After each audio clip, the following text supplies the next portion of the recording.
you see that so often that it's almost like imposters showing up Hmm. for work. I mean, I hate to put it that harshly.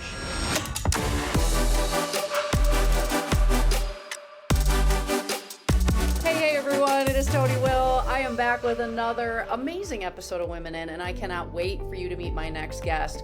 But before you meet him, let me tell you what you're listening to. Women In is a podcast that celebrates women from all walks of life and the people who uplift them. Each episode features incredible voices from my world, sharing stories that spark inspiration, challenge the status quo, and remind us that empowering women empowers everyone. This is a bold, curious, and uncensored space where disruption is welcome, forward thinking is encouraged, and change is the goal. I'm passionate about breaking down barriers, not just for us, but for the next generations. Whether our paths cross professionally or personally, these conversations matter. Let's dive in and celebrate the power of connection, growth, and the people who are shaping our world, and this man is definitely one of them. Max Cates brings 37 plus years of successful sales leadership to help sales managers succeed through proven servant leadership strategies. He is an award-winning author and nationally recognized sales leader. With an emphasis on servant leadership, Cates has transformed sales teams from mediocre to exemplary. The author of 4 sales management books, Max Cates served in leadership positions with AT&T, United Telecom, and Associated Electric, as well as being a professor in sales management at Webster University. Cates' education includes executive development at Wharton Business School, University of Pennsylvania, an MA from the University of Missouri School of Journalism, and has a BS degree from Missouri State University. Hi, Max. Hi, Tony. It's such a pleasure to join you. Oh my gosh, what a bio. You have had quite the career and you keep going, which we're gonna start there. I want everyone to know, how did you and I meet? Well, first, I saw a post in LinkedIn on you had an article on servant leadership, which really I found it really intrigued me because you and I use different words, but we have a lot of very, very similar concepts. Hmm. So you were talking about servant leadership. I'll tell you one sentence really was compelling, and that was that we should be using in leadership, we should be using our authority to empower others rather than control them. And oh my gosh, that is what servant leadership is all about. Because, from so many perspectives, especially like even in my early management days, it was all about controlling, control your people, control the conversation. And that is so self limiting. Once you open it up, once you open up the conversation, once you really make others feel seen, heard, and valued, that shifts your whole paradigm in leadership. Oh, it completely does. And so you reached out to me, and let's finish that story because you reached out to me and you said, "Hey, I'm writing a book. Can I interview you for it?" Uh-huh. Right, yeah. So I'm working on my 5th book now. Hmm. And so we had an interview, which I found, and it's going to be one of the best parts of the book. In every book I write, I always use working servant leaders' success stories. And once we had the interview, and once I read your book, it was like, wow, that was so good. Your book is so, I mean, I just really admire your authenticity, your openness, your vulnerability, and, this other thing that really appeals to me is you call it rebellious success. My word is contrarian. But either way, it's being able to stand up for what you believe, going against the grain, you in a male dominated industry is a great example of contrarianism, and it's Mm. and in the in Wall Street, you find some of your most successful investors are contrarian investors. When they see the market moving one way, they go the other way. And that is exactly what we do. So I really identify with that from this perspective that uh, a lot of, well, the majority of my career is based on that, especially in sales, because not too many people are talking about servant leadership in the sales profession. So at times you feel kind of like a voice in the wilderness.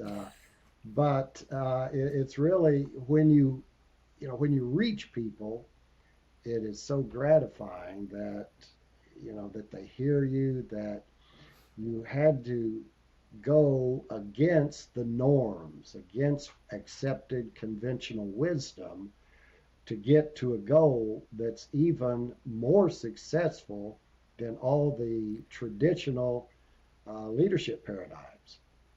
Yes. Oh my gosh. You and I are so aligned. And it's not often that I meet people who see this through the same lens that I do. And I didn't have this language of contrarianism. And the description you provided is exactly how my brain works. If everyone, and I use air quotes because a lot of times, if everyone's doing it one way, then I'm going the polar opposite. Because I'm Yes. like, my favorite quote is Mark Twain, and I talked about it in my TEDx, and maybe I told you it when we were being interviewed. I can't remember, but oh, now I'm going to forget it. But it's basically about the majority. If you're in the majority, pause and reflect. And it's a Mark Twain quote, and there's more words to it. But basically, it's like, hang on, are we in the majority because that's what we believe, and that's the space we want to live, or are we just being, like sold a bill of goods? Hmm. Right. Exactly. Are we going with the flow of conventional wisdom is a word that I like. Are we going with that, or are we using our critical thinking skills to figure out what works, what really works for us? Man, that leads me down a whole lot of different paths there, but you know, business and people are highly complex. And many times, what we find in business and in personal life is taking the path of least resistance. Yes.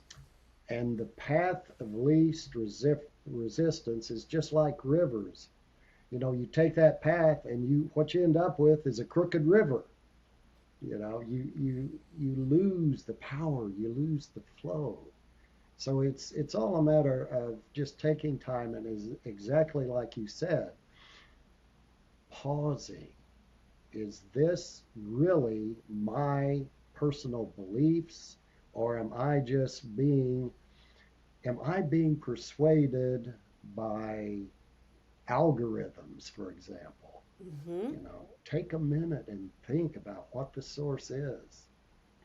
That's exactly it. Okay, I gotta ask because you and there's a little age gap between us, and I don't know what it is, but but you have had you're seasoned, wise man.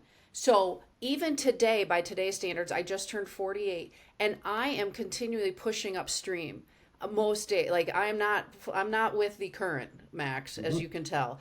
So Right. if I'm feeling that way, middle aged, 48 years old, what were you feeling? Take me back to your career and what I read on the bio, AT&T and sales leadership and all these high profile companies, big spaces, and what your experience was as you were in it. Yeah, well, it's been such a fascinating journey for me. I was fortunate to have a number of good leadership jobs with AT&T, primarily AT&T. Uh, and AT&T was a great, great company for me. I started out in marketing and communications, and I was fortunate enough to have a number of good mentors, and I also grew up with a sports background. Okay. So there's a combination that that drove me towards servant leadership of good mentors, sports background of teamwork, and so here's the key point that was the really the turning point in my career. Now I got to tell you, when I first started, I was one of the worst managers. I was arrogant. I was Mm. demanding. I've always been empathetic, but it's the arrogance. I thought I was the smartest person in the room, and it was just I was a terrible manager to start out with. Uh, but little by little, the lessons from mentors, etc., filtered in. But the turning point was I was assigned a sales division with AT&T. I had very little sales experience. So here I am running a division and I thought, okay, well, all I have to do is use these teamwork skills and use the servant leadership skills that I'd learned to date. So, went in after the first month, it was just the opposite of everything I had learned and experienced. Had very little to do with teamwork. It was a very toxic environment. A lot of narcissists and autocrats, a lot of backbiting, sales sabotage. It was just a real toxic environment. So I called the group together and I said, look, I have very, very limited skills, and almost everybody in this room knows more about sales than I do. So I'm not going to tell you how to do your job. But what I am going to do is I'm going to listen and I want you to tell me how I can do my job better to help you succeed. So the only thing I ask is that we work together, that we're partners in success, and that we co create a vision of success, where we want to be. Now, I'm going to get it started, and here's what my idea is, but I want to hear yours. There are 467 sales teams globally in this organization, and we're going to be number one. Right now, we're 430, but we're going to be number one. So let's let's co-create this vision. I want you to fasten your seatbelts because we're going to do some things that you're not used to here. So with that, um, I invited. It was a participative management experience, and the whole thing was based on three words: help others succeed. I'm going Mm. to help you succeed. We're going to help each other succeed as well. And without going into a whole lot of detail, it was a very successful effort. It led to a lot of sustained success. I had a group that hadn't hit sales objectives in 6 years, and within 6 months, we hit our first objective. Mm. And everything was happening fast. We were setting sales records, and the good thing about it is when the people went home, they felt respected. Mm-hmm. They felt like they had been heard. They felt like they had discovered hidden talents. They discovered things that they hadn't been, able to learn because the previous environment was all fear and intimidation and a whole lot of narcissism thrown in. So, the whole thing revolved around that, and the essence of it was leading with humility, empathy, selflessness, and the big A word, accountability. So we had some really successful years, and that's what my books are all about. That's what my training and speaking is all about, is helping others succeed. Once I shifted my lens from self-promotion, from self-interest, from self-ambition, and focused on other people, man, it changed everything. It Mm-hmm. changed the way that I led people. It changed my personal relationships with friends, with family. I mean, servant leadership is not just a professional effort. It makes you relate better. It makes you more relatable with family, with friends, with peers, with coworkers, with vendors. It's just a real enlightened and um, just a good way to lead people. You feel good about yourself, and they feel good about you. Yeah, and that as you know, we're very aligned on this because what the other language I use with this is like I'm the type of leader that I want the whole person at work. And by that I mean everyone has, a personal life.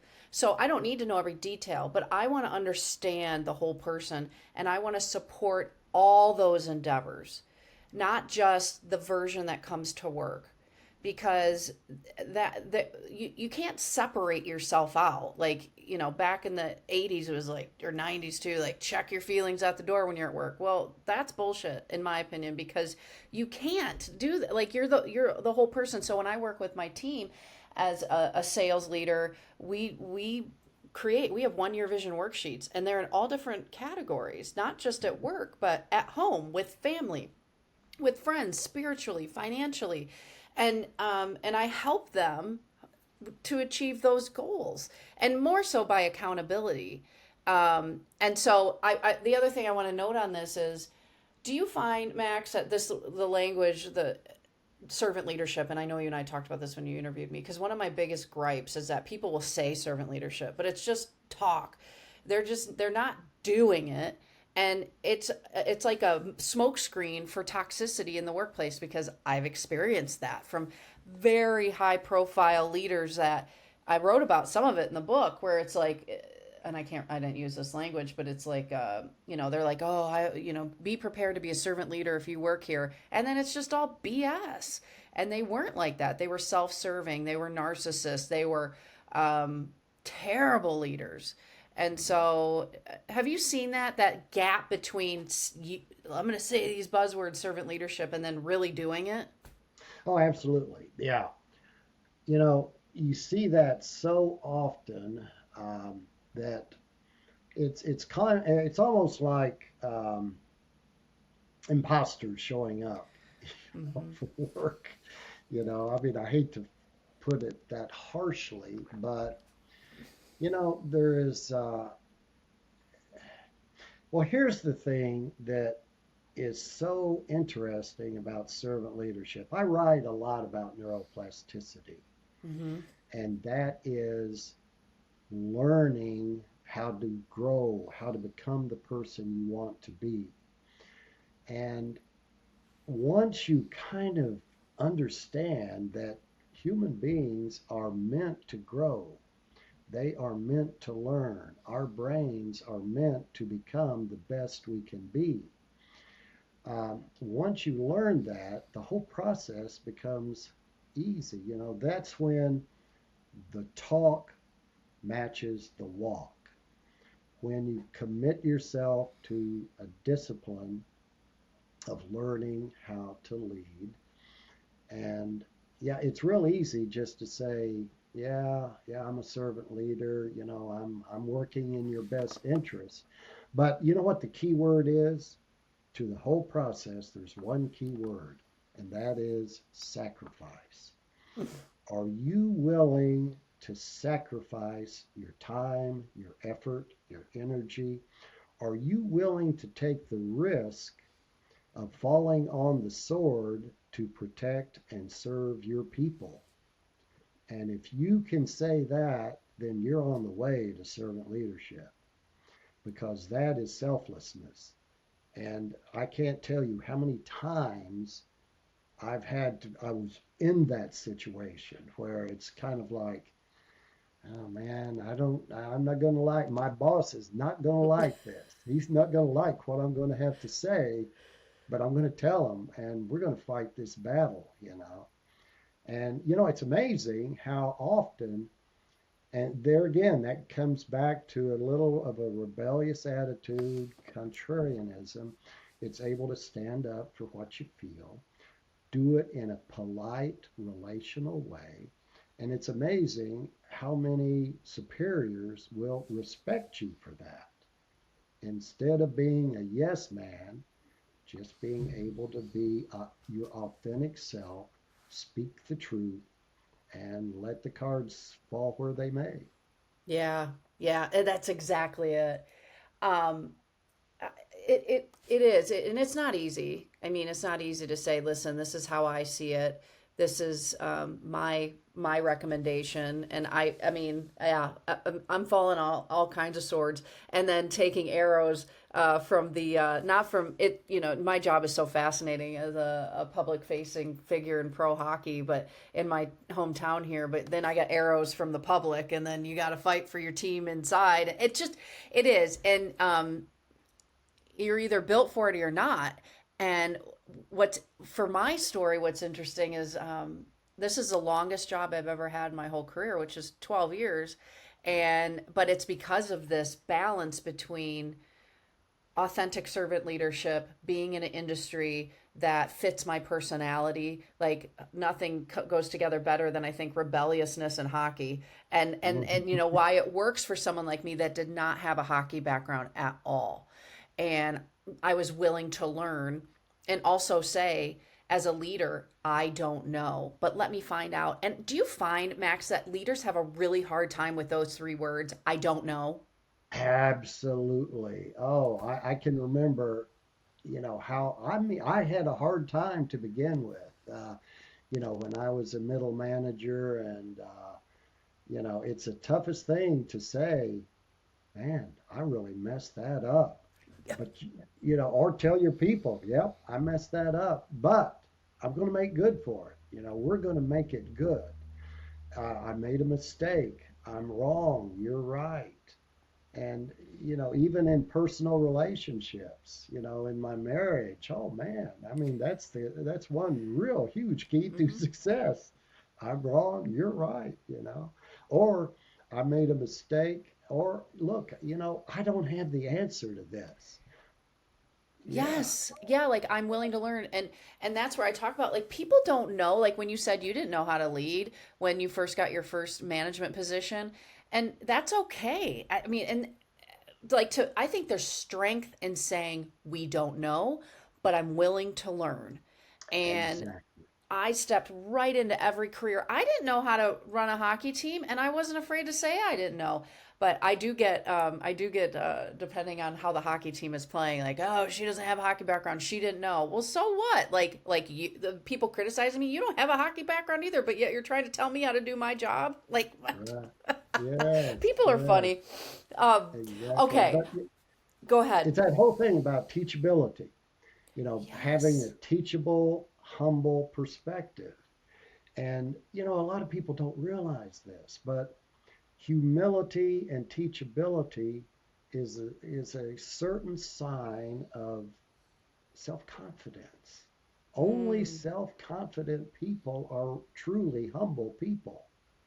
And you have to be extravagantly self-assured to be humble yeah. and to be able to say, yeah, yeah, I don't have the answer, but together we're going to work it out and figure it out. Yeah. Yeah. And as you read, Max talked about it a little earlier. He was an advanced reader of my book and wrote a glowing review that you were ready to get on Amazon. I'm like, hey, I gotta wait until it's published. But I wrote that was the first part. No, none of us know what we're doing. That's truth number one in my book. None of us know what we're doing Yeah, until yeah, yeah. we do. Every once in a while, people will tell, and not many, but every once in a while, people will say, "Man, you are really smart." Well, my answer is always the only thing that I'm smart about is how much I do not know. I You love know, that. It's so true. All right, Max, I want to talk about the author part of your career because you and I spoke about this when you interviewed me, and you've had an interesting like publishing journey, and so tell everyone about that. So many people want to be authors, including yours truly. It's a dream come true pretty soon here. I mean, technically it's done, but it's not out in the world yet. And tell everyone the story about becoming an author. And you're in the midst of your fifth book. And when did you start this? And how did you publish? And all the things. Yeah. Well, first, I'll backtrack a little bit to my sales management career. Uh, I retired a little bit early from AT&T. I retired when I was 59, and as soon as I retired, that's the first thing I started doing was the first thing I did was write a book about my experience with AT&T. And and it wasn't an effort of self-congratulatory, self adulation. It was an effort to reduce toxicity in the workplace. Hmm. So I started interviewing other servant leaders, and man, it was so enlightening that I encountered one servant leader after another who were super successful, ambitious, driven, bottom line oriented, accountable people, but they had this huge heart. You know, they cared for the people. Hmm. They were empathetic. And it's that paradox that I write about. It's that paradox of, man, and this comes from my sports background.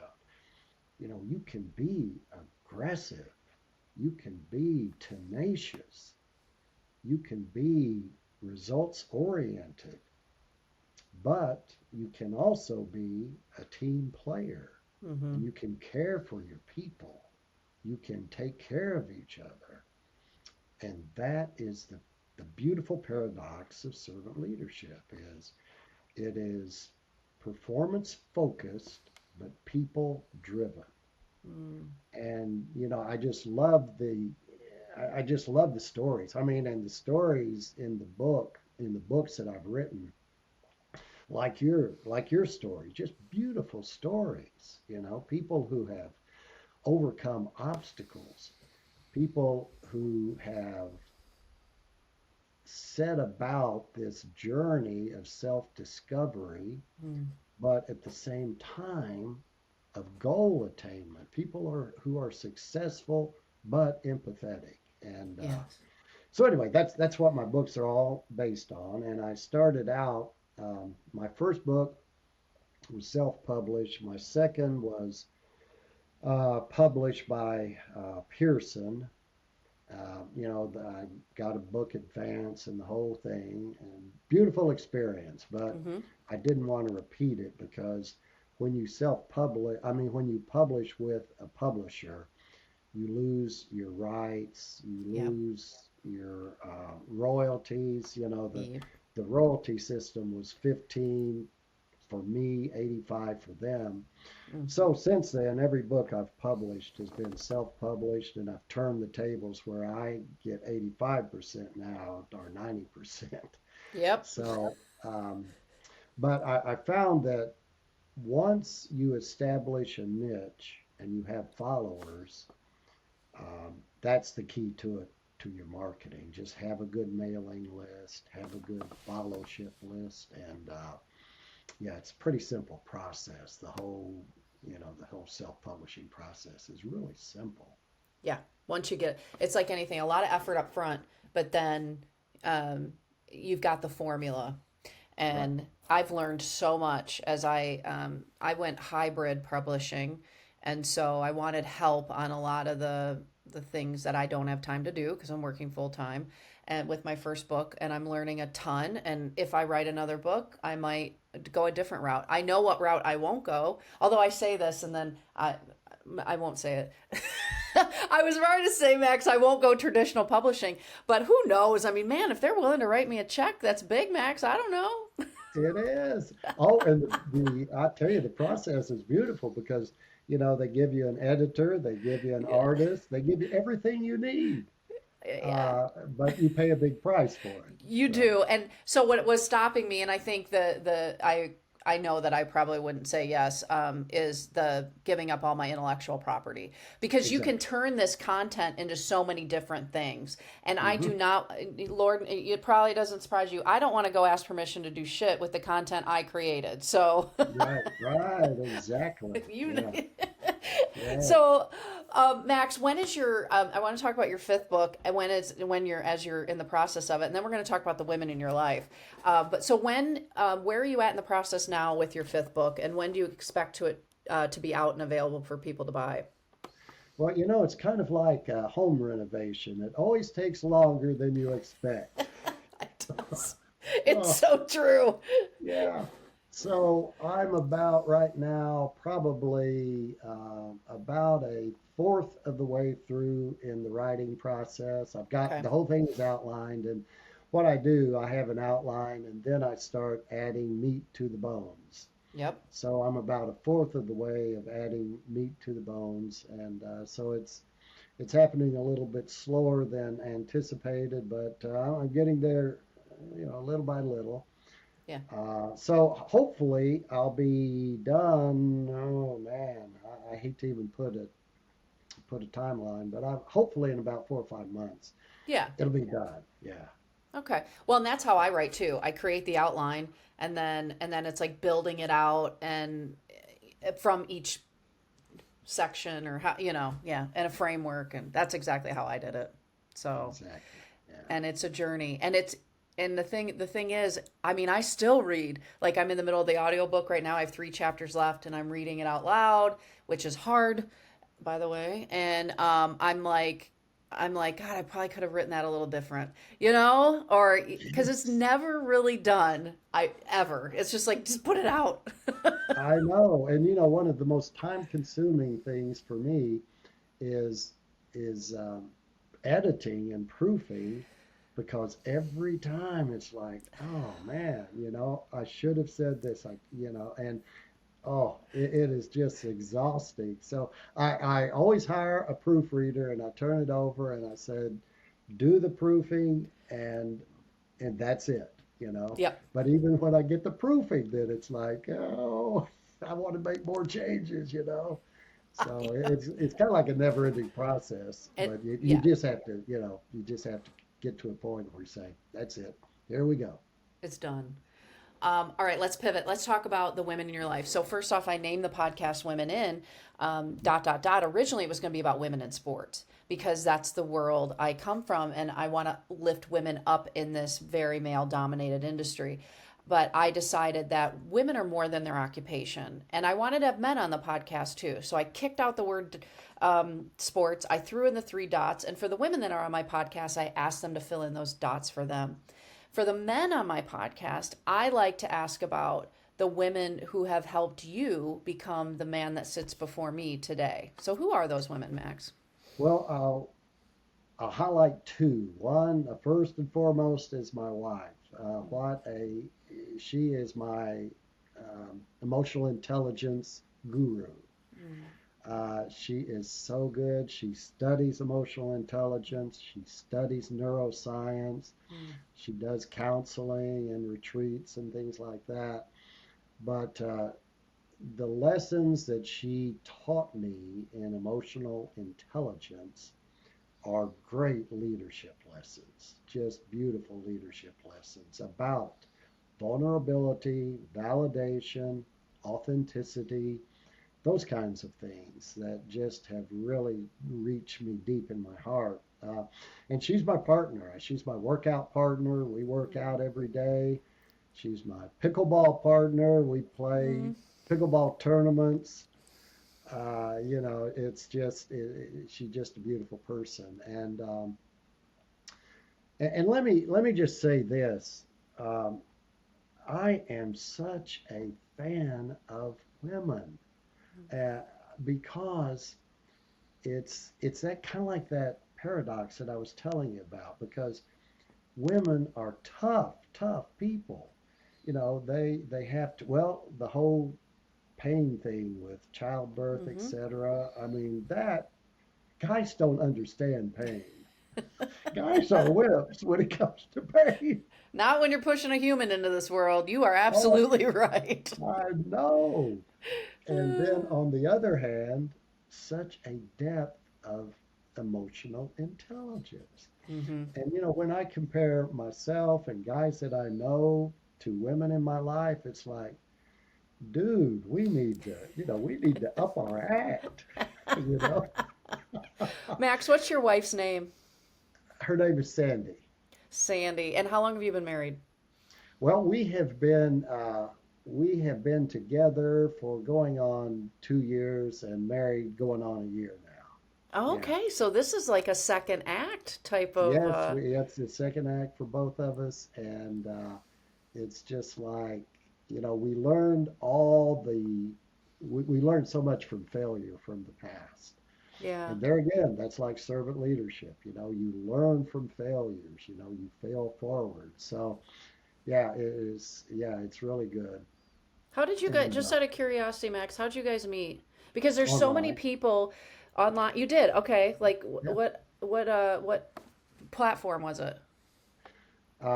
It was, oh man, I think it was Silver Singles or something like that. Silver Singles. Yeah, Okay. but it was I am so, loving this. yeah, it is so interesting because we she had only been on for like 15 minutes and we connected. Yeah. And it's kind of like, I mean, that never happens, in online dating and all that. Oh It my just God. usually it takes weeks and months to connect with someone. And then we had so much in common. We are both faith-based people. Mm-hmm. We are highly spiritual. We're both into emotional intelligence, into neuroscience, into fitness and health, and all these things. And here's the funny thing, when we got into it, after about 10 minutes, I thought, this has got to be AI generated. This is not a real person. This is not possible Mm-hmm. because there were so many commonalities. But yeah, I mean, we have just intertwined in so many ways. It's really Wow. amazing. What? I love that. Do you mind me asking, how old are you and Sandy? 75, and I won't give her age That's just in fine. case for just to maintain marital bliss. But she's not Yes. too far from me. Okay, She's pretty that's close. fair. Well, and the reason I asked, normally I'm not so rude and direct, but I felt like I could ask because there's so many limiting beliefs people have, especially as we get older. I'm too old to write a book. I'm too old to go on a dating service. I'm too old to get married again. And we label this too old thing like we can't do anything. And you are not, you're a clear example of how that is BS. And so I want to call that out. Like you can write books, find the love of your life, get remarried, play pickleball, do all the things. And you're a proof of this. Absolutely, yeah. I mean, I don't want to, there again, I don't want to sound self-congratulatory, but, and here's the thing, I play pretty intense pickleball. I mean, I played Hmm. tennis, competitive tennis for 50 years, but so now we play tournaments and we Hmm. play competitively. But it's amazing how many people my age I run into who are still playing competitively, and they're playing like 19-year-olds. In fact, Tony, now this is funny, but I have played tournaments with my grandson, who at the time was 19, and I had to play. You had to play in the age group, which is the youngest. I had to play in 19-year-old tournaments. And And I these bet people, you were smoking them, Max. well, we took, yeah, we medaled in almost every tournament we played. Oh my So, gosh. I yeah. got to tell you two things. Number one, more stuff we have in common. Number one, my husband, as you know, and because you read the book, but Josh and I met online and through Tinder, a little different than Silver Singles, but I was on a dating app for 15 whole minutes before we matched. Wow. Crazy. So same story there. And my dad is a huge mentor. I wrote about him in my book too, but he's 83 years old, and he still to this day plays softball. He's played since before I was born. I Wow. call it his ADU softball team. He travels all over the country and he plays softball. And he has to like play younger brackets because, as you get older, there's less and less people to play, but he is still doing all these things and never slowing down. And you never know he's 83 by looking at him. So Hmm. that's who I was raised by, and he's been an inspiration. And now he lives full time in Florida. So Oh, wow. That is, yeah. And it is, I tell you, it's all between the ears, yes, yes, it's all a mental thing, you just keep going, you keep moving forward, you keep learning, and it's really phenomenal how many people I run into who, they look like they're about 50 and they're 75, and they move like a 19-year-old. yeah, you got to keep moving. Okay, who is it? You said two women, and we didn't get to the second one. Who's the second woman? My daughter, she is a force of nature. Mm, We and she also plays tournaments with me, mm. but she is just like when she walks in to the room, she just lights it up. She is so good with people, but uh, she she uses a term that I have always used, and I've tried to teach the grandkids this and everyone else, and that is play with relaxed intensity. Mm. You learn to be competitive, but it's not all always about winning. It's about becoming the best you can be. It's about learning to get into the zone. And you don't get into the zone, and you know what I'm talking about. Yep. You don't get into the zone by trying hard. Mm-mm. You get into the zone by preparing, by relaxing, and it's kind of like a basketball player, an NBA player who's at the free throw line. The good ones go up to the line. They might be hearing, their favorite song in their head. They're not thinking about, okay, I got to bend my wrist, I got to flex my knees, I got to put, a certain amount of arc to the ball. They're not thinking about the mechanics. Man, they're going up to the line because they have prepared themselves and they're ready to just automatically let it fly. Just go up and let it go. And that's relaxed intensity. Yes. That's getting into the zone. So anyway, she plays with. We both try to play with relaxed intensity, and she's just such a strong personality. She treats people well. She's authentic, honest. She just keeps me inspired. Yeah. Oh, that's beautiful. And what's her name? Her name is, I call her Kimby. It's Kim, but Kim she's and Kimby Kimby to to you. me. Oh, well, I'm sure she'll listen to this and be so proud of her dad. And she probably has been the whole time. What a great role model. I certainly understand the dynamics of a really strong father-daughter relationship. And I've had that my entire life with my dad. And I'm sure you're inspiring her just as much as she's inspiring you. It's really cool to see. So. Oh, thank you. Max, it has been such a pleasure to get to know you better, and I can't wait to read your book when it's all done. And thank you for all the kind words about my book, and man, you read it fast too. You got it, and then you messaged me like most people don't read that fast. I'm like waiting for. It. I'm like, have you guys read my book yet? But Max, he got it done. So Well, thank you for that.